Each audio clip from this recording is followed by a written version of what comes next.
Have you ever helped someone in a crisis and then realized the crisis never ends?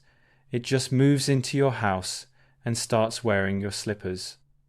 Tonight's story is about a man who tried to be a good husband during his in-laws' family meltdown and ended up feeling like a stranger in his own home until he finally snapped and walked out. So here's what happened. He's 38, married 4 years, together 5, no kids. And for the last couple of years, the biggest problem in the marriage hasn't been money or cheating or anything dramatic like that. It's been boundaries, or more specifically, the complete lack of them. His wife comes from a super close-knit family, the kind where people drop by whenever, take what they want from the fridge, treat each other's homes like extensions of their own. And for some people that's normal. For him, it's hell. Because he's private, he likes his space, he likes his home to feel like home, not a community centre. And he says he's been fighting this battle for 2 years, trying to get his wife to see that the way her family behaves isn't just close, it's invasive, it affects their relationship, it affects his sanity. But every time he raised it, she acted like he was asking her to abandon her family. Then, 9 months ago, everything escalated. His mother-in-law and father-in-law start divorce proceedings. Messy, explosive, humiliating.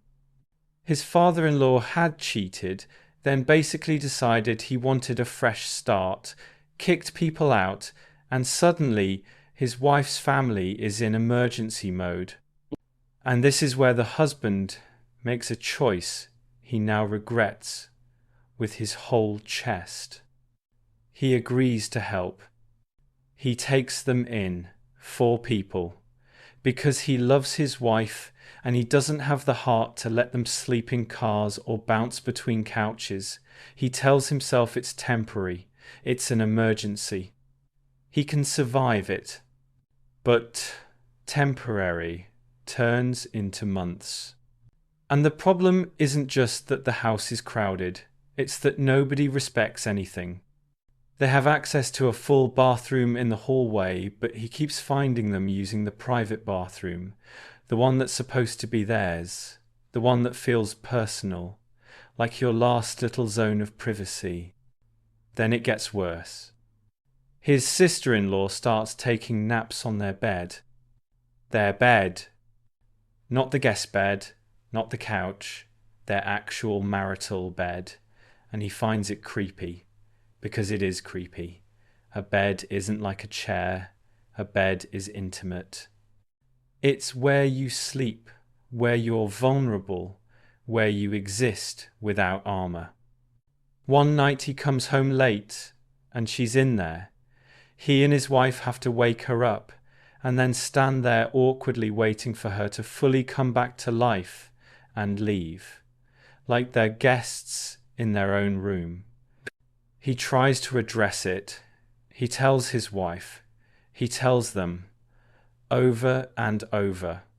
And for a while, after 3 months, the living with us situation ends, but the invasion doesn't. Because they keep showing up at random hours anyway. Even when he doesn't physically see them, he knows they've been there. He can feel it. The snacks gone, the house used, the space taken, and he knows his wife is letting them in when he's not home. They eat his food like it's nothing. They take his things like they're entitled to them. They park however they want. They treat his expensive chair like it's a public bench. They pick his small orchard clean like they're harvesting a free-for-all. And the deeper problem is that his wife doesn't defend him. Not really. She listens to him complain, maybe tells them once, maybe half-heartedly, but the behavior keeps happening because nobody believes there will be consequences. And he's warning her repeatedly that he's reaching the end of his rope, that he needs her to be his partner, that he needs her to choose their marriage over the constant invasion. She hears set boundaries as cut them off. So things get tense. He blows up one day and it happens in front of them. They leave. He and his wife fight. He ends up sleeping in a hotel, and even then, nothing changes. The pattern continues. The resentment thickens. The home stops feeling like a place he can breathe. Then comes today. He pulls up and finds her brother's car blocking the entrance. Not parked on the side, not on the driveway. Just smack in the middle, forcing him to either drive onto the lawn or wait like he's the one who doesn't belong.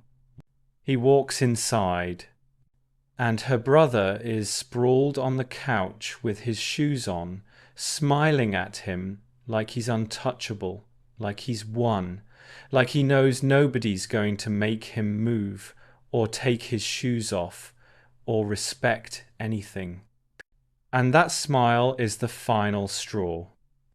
Because it's not just rudeness, it's the attitude behind it. What are you going to do about it? So he doesn't argue, he doesn't plead, he doesn't do another exhausting loop of "we need boundaries," followed by "you hate my family." He goes to the bedroom, starts packing as much as he can, and ignores his wife's pleas to talk. Because, in his mind, what's left to say? He already had the conversations, he already warned her, he already begged for support. The talking phase happened for 2 years.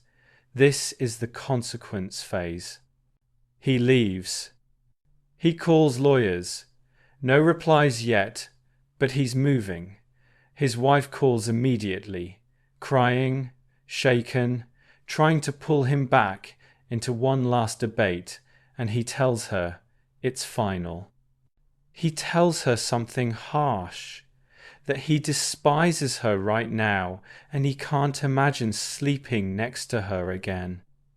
And afterward, when the adrenaline fades, he's left with a different kind of pain, the doubt. Not about the marriage being broken, he feels that clearly, but about the way he left.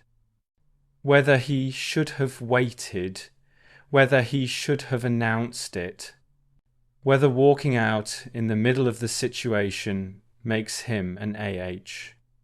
Here's the thing. People will argue about tone. People always do. They'll say he should have stayed calm. He should have had a private conversation. He should have waited until the brother left. He should have said it better. But the heart of it is this. Boundaries only exist if there's a consequence. And he tried words for 2 years. He tried asking. He tried explaining. He tried warning. He tried being patient in an emergency. He tried being the good guy. And it still didn't matter, because the family dynamic was stronger than the marriage. At some point, walking out isn't an overreaction. It's the only move left when your partner refuses to protect the relationship. And honestly, leaving the way he did might have been the safest way, because if he'd announced it while the brother was there, it could have become a scene, a family intervention, a gang-up. More pressure, more humiliation, more "you're the bad guy" in front of an audience. He didn't owe them a performance. He owed himself peace. Now, would a calmer exit have been nicer? Sure. But nice is what got him here. Nice is what let 4 people move in and treat his house like a campground. Nice is what made him swallow resentment until it turned into migraines and hotel rooms. And the truth is, he didn't leave because of one blocked driveway. He left because he realized he didn't have a wife on his team. So here's the question I want to leave you with tonight. If you were him, would you have walked out the same way once you hit your limit, or would you have forced one final private conversation, even though every conversation for 2 years changed nothing?